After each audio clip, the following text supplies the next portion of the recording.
ఏదైనా జాతీయ రహదారిపై 4-వీలర్ అంతకంటే పెద్ద వాహనాల్లో ప్రయాణిస్తే టోల్ ఛార్జీ చెల్లించాల్సిందే. ఇందుకోసం ప్రత్యేకంగా టోల్ గేట్లు ఏర్పాటు చేసింది కేంద్ర ప్రభుత్వం. గతంలో టోల్ గేట్ వద్ద ప్రతి వాహనం నుంచి డబ్బు తీసుకుని టోల్ టోకెన్ ఇచ్చేవారు. ఈ ప్రక్రియకు చాలా సమయం పట్టడమే కాకుండా టోల్ గేట్ వద్ద భారీగా ట్రాఫిక్ జామ్ అయ్యేది. దీంతో ఈ ట్రాఫిక్ సమస్య దృష్టిలో ఉంచుకుని కేంద్రం ఫాస్ట్ ట్యాగ్ విధానాన్ని అమలు చేసింది.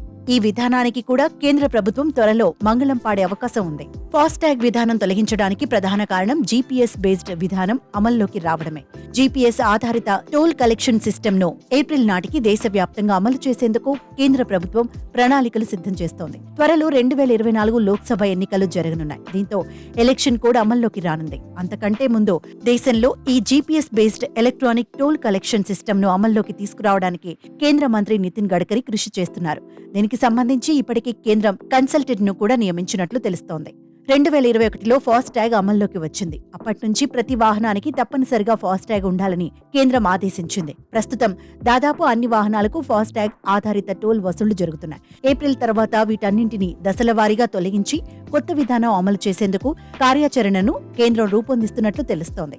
జీపీఎస్ బేస్డ్ విధానం అమల్లోకి వచ్చిన తర్వాత automatic number plate recognition system ద్వారా టోల్ కట్ అవుతుంది. ఈ ప్రక్రియ మొత్తం శాటిలైట్ తో ముడిపడి ఉంటుంది. టోల్ విషయంలో కొత్త టెక్నాలజీ ప్రవేశపెట్టాలనే ఉద్దేశంతో కొత్త సిస్టమ్ అమలు చేయడానికి కేంద్రం సిద్ధమైంది.